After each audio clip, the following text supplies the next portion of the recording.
Malinauskas, neįprastą dieną, trečiadienį su jumis sveikinuosi. Tai jau žinom, kas tu toks Skirmantė. Prieš keletą valandų policija pranešė apie tai, kad atsirado 9 metų mergaitė Agota Kaune, jinai yra surasta.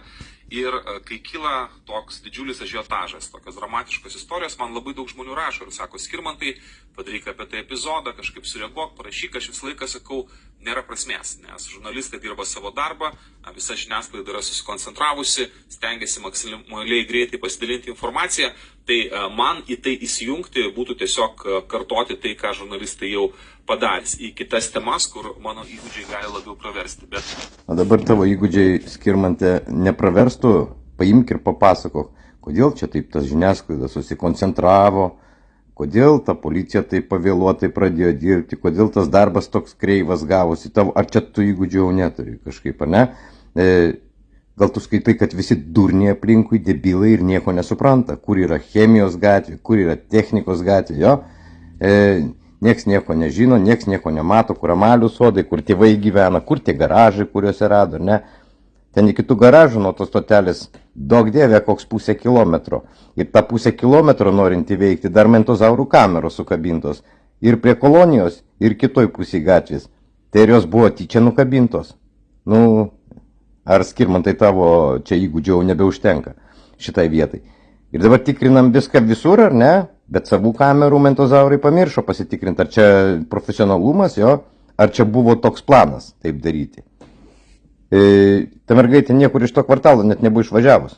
Tai kam čia gliukas varyt? Kam tu čia šūdą barstai, kad ta prasme, kad kažkur tai kažkokie profesionalai, kažkas visi susikoncentravę.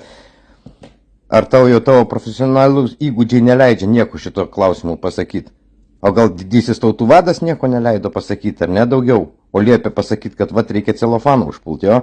Tai dabar kas hujovo yra tame, kad jisai paskelbė taip, kad duoda premiją, ta prasme, pagrobėjams. Supiso kortas jums visas, ar ne? Schema nepaėjo. Babkės kaip ir yra, jeigu iš visų pabiški paimant ar ne, tai tada žmonės būtų sumetę. Tai tada nėra kam pridėvos numest, nes babkė nedidelis, ta prasme, kaip ir indėlis kiekvieno asmeniškai. Nebent visi grupinė suorganizuotų ieškinį, kas mažai tikėtina.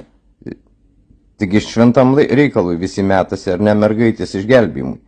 O dabar pist vienas atsiranda, ar ne, pasiūlo, ta prasme, kapitalą pagrobėjui, ale babkės kaip ir yra, būtų gerai paimti, bet nėra kaip, ar ne? Nu, kortos netaip iškrito, ar ne?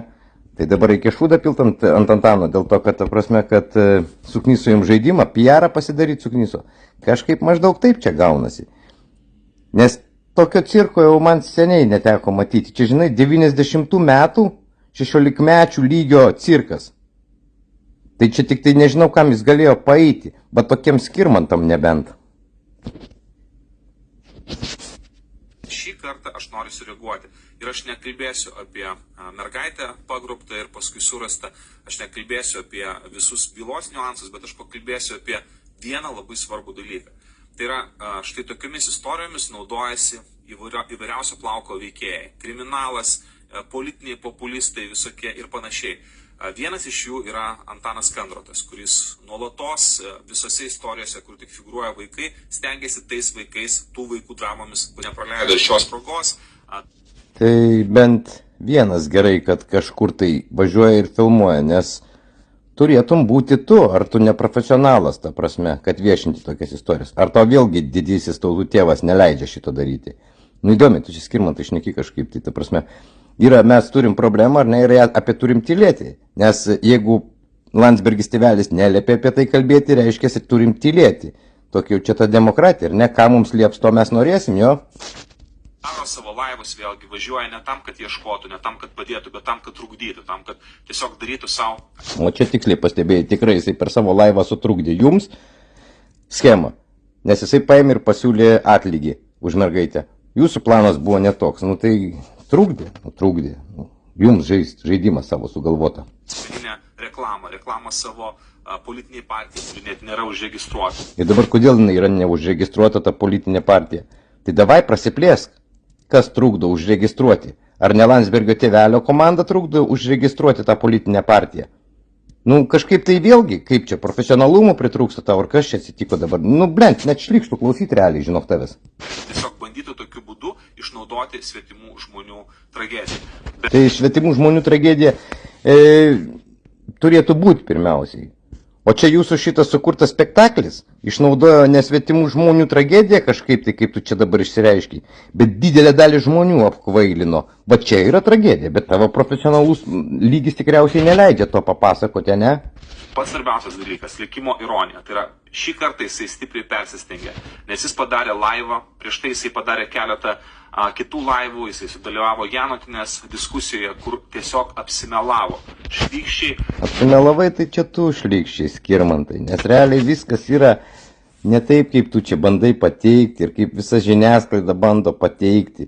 Nes šitas šou net nevertas ištarti žodžio bravo. Tokie dišovi aktoriai surinkti ir toks dišovas scenarius pastatytas, kad aš nežinau, sakau, aš neįsivaizduoju, kam čia galėjo paeiti tie makaronai jūsų.